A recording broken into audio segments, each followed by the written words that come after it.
নমস্কার বন্ধুরা, bonsai and nature চ্যানেলে আপনাদেরকে স্বাগত জানাই। তো দেখতে পাচ্ছেন বন্ধুরা, এটা একটা আমার পাকুড় গাছ। আর একটা না বন্ধুরা, আমি আজকে দুটো গাছের উপর কাজ করে দেখাবো। আর এই দুটো গাছের উপর আমি মাসখানেক আগে কাজ করেছিলাম, কিছু ছাঁটাই করেছিলাম, কিছু ডিফরেশন বা পাতা ছেঁটে বাদ দিয়েছিলাম। তো আজকে আমি পুনরায় গাছটির উপর কেন কাজ করছি বা কেন কাজ করা উচিত সেটা নিয়ে দু চারটে কথা আলোচনা করব। তো বন্ধুরা, দেখতেই পাচ্ছেন যে গাছটি ছাঁটাই করার পর বহু ব্রাঞ্চ ডেভেলপ করেছে। গাছ ছাঁটাই করার পর এরকম একটা ব্লাস্ট হয় গাছের মধ্যে, ব্রাঞ্চের বা ডালপালা। তো এর মধ্যে থেকে যেগুলো আমাদের প্রয়োজন আছে বন্ধুরা, সেই সব ব্রাঞ্চগুলোকে বা ডালগুলোকে রেখে দিতে হয়। যেগুলো আনওয়ান্টেড বা অপ্রয়োজনীয়, যেগুলো প্রয়োজন নেই, সেই সব ডালপালাকে কেটে বাদ দিতে হয়। আর কিছু কিছু দেখতে পাচ্ছেন যে কিছু কিছু ব্রাঞ্চ থেকে সেরকম ডালপালা বেরোয়নি। তো এর জন্য কী করবেন, কী করা উচিত, কেন বেরোয়নি, এ নিয়েও আমি আলোচনা করব। তো ভিডিওটি সম্পূর্ণ দেখবেন এবং সম্পূর্ণ দেখার পর যদি মনে হয় যে আমার এই ভিডিওগুলো আপনাদের কোনো রকম কাজে আসে বা আপনাদের ভালো লাগছে, তো অবশ্যই ভিডিওটিকে লাইক করবেন, চ্যানেলটিকে সাবস্ক্রাইব করবেন এই ধরনের ভিডিওগুলো পাওয়ার জন্য। তো বন্ধুরা, আমি আগে গাছটিকে প্রুনিং করে নিই বা ছাঁটাই করে নিই যেসব আনওয়ান্টেড ব্রাঞ্চ আছে সেই সব ব্রাঞ্চগুলোকে, যেগুলো বাড়তি অংশ আছে সেই সব বাড়তি অংশগুলোকে ছাঁটাই করে নিই। তারপরে আপনাদের সামনে আবার পুনরায় ফিরে আসি। তো বন্ধুর কাছে একটাই রিকোয়েস্ট করব, ভিডিওটি সম্পূর্ণ দেখবেন এবং সম্পূর্ণ দেখার পর কোনো জায়গায় বুঝতে অসুবিধা হলে অবশ্যই আমাকে কমেন্ট বক্সে লিখে জানাবেন, বা আপনাদের কোনো রকম পরামর্শ দেওয়ার থাকলে অবশ্যই আমাকে কমেন্ট বক্সে লিখে জানাবেন। আমি আপনাদের কমেন্টসের উপর অবশ্যই ভিডিও তুলে ধরবো।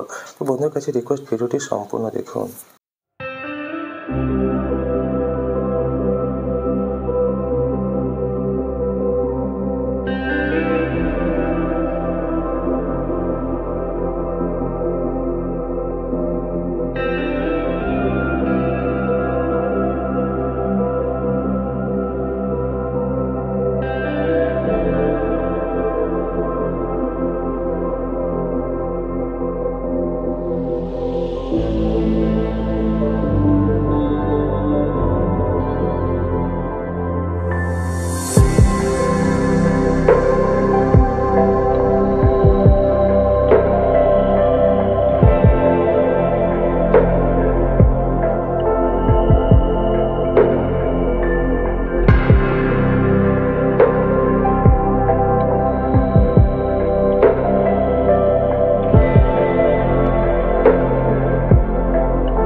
তো বন্ধুরা, ভিডিওটি বেশি বড় না হয় বা বেশি লম্বা না হয় তার জন্য কিছুটা আমি ফাস্ট ফরওয়ার্ড করে নিয়েছি। তো ভিডিওটি সম্পূর্ণ দেখুন।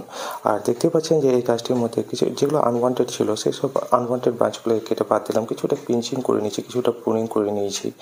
আর দেখতে পাচ্ছেন এই যে এটা আমার হচ্ছে দ্বিতীয় একটা গাছ। তো এই গাছটিও আমি মাঝখানে আগে কাজ করেছিলাম। আজকে পুনরায় এই গাছটির উপর কাজ করব, কিছুটা পিঞ্চ করব, কিছুটা প্রুন করব। যেটা আমি এর আগে গাছটির উপর কাজ করলাম সেম কাজ করে নেবো। যেগুলো আনওয়ান্টেড আছে বা অপ্রয়োজনীয় আছে সেই সব ব্রাঞ্চগুলোকে কেটে বাদ দেবো, যেগুলো একই জায়গা থেকে ডেভেলপ করছে বা যেসব ব্রাঞ্চগুলো আকারে বড় হয়ে যাচ্ছে। তো সেই সব ব্রাঞ্চগুলোকে কিছুটা পিঞ্চ করে দেবো, যাতে করে সেই সব ব্রাঞ্চগুলো গ্রোথটা থেমে যায় এবং পার্শ্ববর্তী যেসব ব্রাঞ্চগুলো বা সোর্সগুলো বেরোচ্ছে সেগুলো ভালোভাবে ডেভেলপ করে। যদি আমি কাজটি না করি তাহলে সেই ব্রাঞ্চটি আমার মেন লিডারে পরিণত হবে এবং পাশের যেসব ব্রাঞ্চগুলো আছে সেই সব ব্রাঞ্চগুলো ভালোভাবে ডেভেলপ করতে পারবে না বা ডেভেলপ হবে না। এই জন্য এই জিনিসগুলো অবশ্যই করার প্রয়োজন আছে বন্ধুরা, এই জিনিসগুলোর উপর অবশ্যই খেয়াল রাখার প্রয়োজন আছে। তো আমি এই কাজগুলোই আমি আপনাদের সামনে তুলে ধরার চেষ্টা করেছি। একটা বনসাই গাছের উপর কীভাবে কেয়ার নেবেন বা যত্ন নেবেন বা কীভাবে কাজ করবেন বা কীভাবে কাজ করা উচিত, এইসব বিষয় নিয়ে আমি আলোচনা করে থাকি। তো যে সকল বন্ধুরা আমার পাশে আছেন তাদেরকে অসংখ্য ধন্যবাদ। যারা আমার এই ভিডিওটি প্রথমবার দেখছেন তাদের কাছে অনুরোধ, ভিডিওটি সম্পূর্ণ দেখবেন এবং সম্পূর্ণ দেখার পর যদি কোনো জায়গায় বুঝতে অসুবিধা হয় অবশ্যই আমাকে কমেন্ট বক্সে লিখে জানাবেন। তো দেখতে পাচ্ছেন এই যেসব আনওয়ান্টেড ছিল সেই সবগুলোকে আমি কেটে বাদ দিয়ে দিচ্ছি, কিছুটা পিঞ্চ করে নিচ্ছি। এরপর যেটা কাজ করব সেটা হচ্ছে যে বন্ধুরা, নিচে যে আগাছাগুলো দেখতে পাচ্ছেন সেই আগাছাগুলোকে আমি ক্লিন করব কেন সেটা নিয়েও আমি 2-4টে কথা আলোচনা করব আপনাদের সামনে।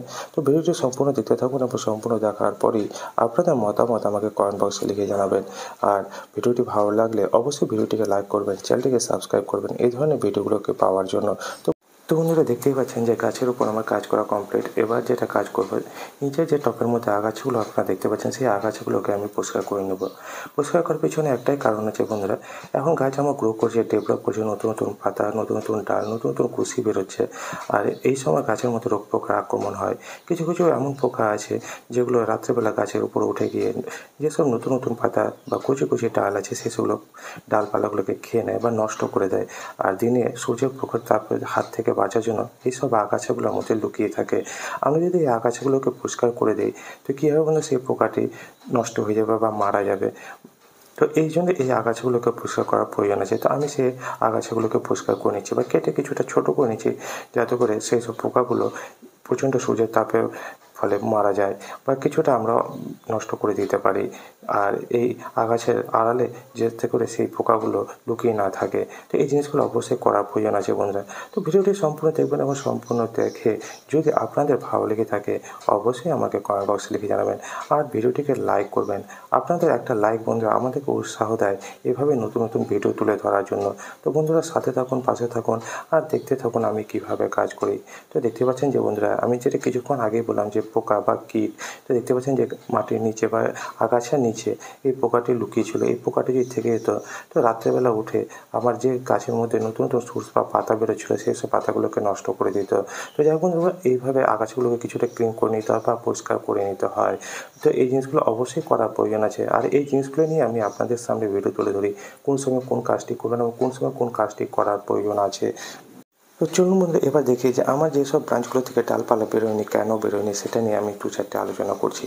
তো বন্ধুরা, এখন যে সূর্যের প্রখর তাপ, এই প্রখর তাপের মধ্যে কিছু কিছু শুটস আছে যেগুলো শুকিয়ে যাচ্ছে বা নষ্ট হয়ে যাচ্ছে, সেই সব শুটসগুলোকে ভালোভাবে গ্রো করার জন্য বা ডেভেলপ করানোর জন্য আমাদের যেসব কাজ করতে হয়। তা আমি জিনিস একটা খেয়াল রাখি যে এই সময় যত গাছ গ্রো করে তার থেকে বেশিরভাগ গাছ হেলদিভাবে গ্রো করে বর্ষার সময়। তার পিছনে কারণ হচ্ছে যে এই যে সূর্যের প্রখর তাপ, যার ফলে নতুন শুটস যেগুলো বেরোয় সেই সব শুটসগুলো শুকিয়ে যায়। আপনারা দেখতে পাচ্ছেন হয়তো কিছু কিছু শুটস বা কুশি আছে যেগুলো শুকিয়ে যাচ্ছে। তো এগুলোকে বাঁচানোর জন্য আমরা গাছের উপর অবশ্যই স্প্রে করবো বা জল দেবো, যাতে করে এই শুটসগুলো নরম থাকে এবং নতুন পাতা বেরোতে সাহায্য করে। তো এই জিনিসগুলো অবশ্যই করা দরকার আছে। আর এই জিনিসগুলো নিয়ে আমার এই ছোট্ট চ্যানেল, যাতে করে আপনারাও একটা বাড়িতে সুন্দর করে একটা বনসাই তৈরি করতে পারেন ঘরোয়া পদ্ধতিতে। তো যাই হোক বন্ধুরা, দেখতে পাচ্ছেন যে গাছটির উপর আমি জল দিচ্ছি, যাতে করে নতুন যে শুটসগুলো আছে সেই শুটসগুলো ভালোভাবে ডেভেলপ করে।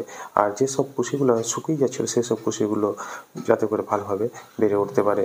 তো এই জিনিসগুলো যদি জানতে চান বা এই ধরনের কাজগুলো যদি দেখতে চান তো অবশ্যই চ্যানেলটির পাশে থাকবেন, সাথে থাকবেন ও আপনাকে ভালোবাসা সহযোগিতা হাত বাড়িয়ে দেবেন, এইটুকুটা আশা রাখছি।